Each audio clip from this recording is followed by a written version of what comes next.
Hello. The Met firearms officers, that is, the police who are allowed to carry guns, are putting down their guns, it says here, because one of them was charged with murder while apprehending somebody they believed to be a criminal. Good. It's about time the police put down their guns.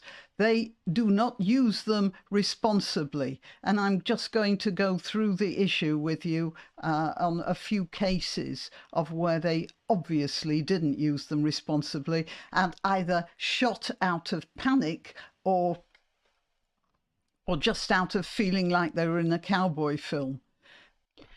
And I'm Granniopteryx, interrupting myself to remind you that I'm on YouTube, Rumble, BitChute and Minds. I'm also on Twitter and Gab, where I let you know when I've uploaded new videos. Please like this video, please share it, please subscribe if you're on YouTube. Remember to click the bell button. All the links are in the description, including links to donation sites. I'm very grateful for donations, but really you can help a great deal simply by clicking the like button. Okay, let's get back to police business. It says here, Army called in as Met firearms officers put down their guns. The Met Commissioner, Sir Mark Rowley, demands overhaul of rules after officers protest against decision to charge a marksman with the Chris Carber murder. So I'll just tell you about that. He was driving a borrowed car and the police believed it to be linked to a firearms incident, whatever that means, the day before. On the day of the shooting, the Audi was followed by an unmarked police car until it was met by a police roadblock. Then, armed police who'd been in a marked car approached on foot. Witnesses said that Carber, now this is where I can't really blame the police too much for this. Carber refused to leave his car and then he drove it into one of the police cars. And of course, one of the armed officers then fired a single round at Carber through the windscreen and he died the following day. Now, in that situation, I can understand why a shot was fired. I don't know whether the police knew what the firearms incident was. I certainly don't know what it was. But it could have been that they just heard firearms incident and didn't know exactly what had happened. And then this car starts driving straight at them. Well, you know, we've had this before, haven't we? But there are other situations where the police just lose control. So I'm going to tell you about a couple of them. And the first one is this. It happened a while ago in 2005, but I'm still furious about it because nobody was charged. This poor chap here was an electrician, I think. Anyway, just an ordinary man going about his ordinary business, and somebody pointed him out to the police as a terrorist. There had been some bombings in London, within an earlier time than this, so I can imagine they're all feeling a bit nervous. But they not only killed this guy, they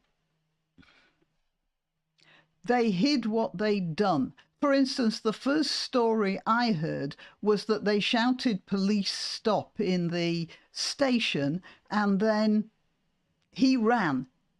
He was wearing a puffer jacket, which was unseasonable for the time of year. And then he ran when they shouted at him and jumped over the barrier. None of this happened. He was wearing a T-shirt, so it's obvious he wasn't wearing a vest of some sort, an explosive vest. He was wearing a T-shirt and they were following him. They didn't chase him. They didn't call police stop. And And what happened? Well, I mean, it's just too harrowing. They followed him into the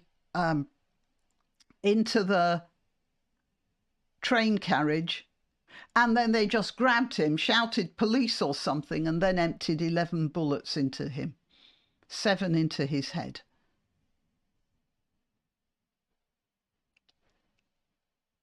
You know what? Just describing that made me feel really ill. And that was, why did they do that? I mean, just, yeah, one shot, I can understand one shot if they thought he was wearing some sort of, if they needed to disable him. But they didn't even need to do that. They'd grabbed him and then they shot him. And 11 bullets. That's somebody completely out of control. The police, that is.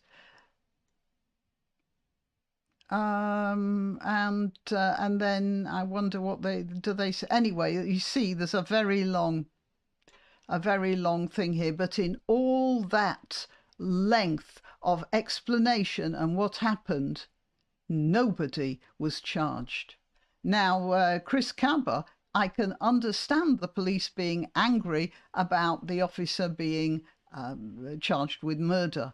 It looks to me like if somebody's driving a car at you and you have a gun in your hand, you're very likely to shoot it, and that's not murder. But this, and then there's poor old Harry Stanley.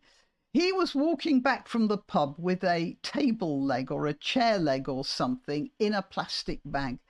And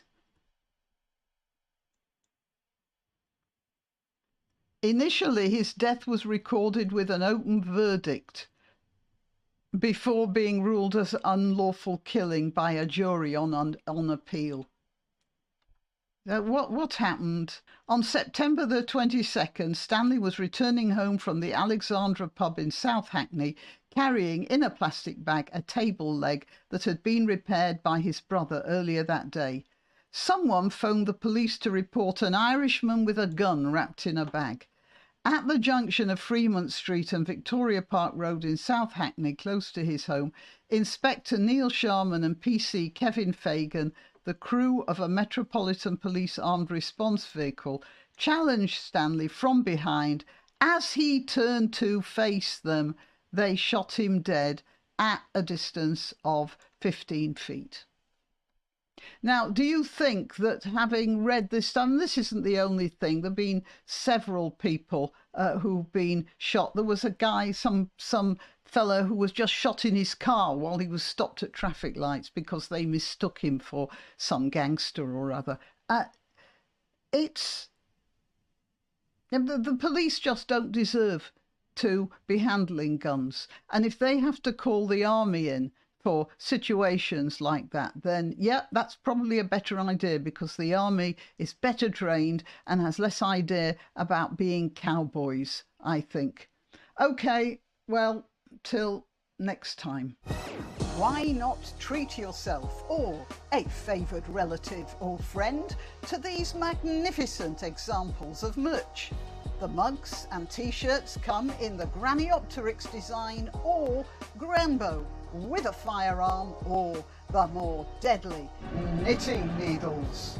Go to www.granniopteryx.com, and whatever platform you're watching this on, please click like, subscribe and share.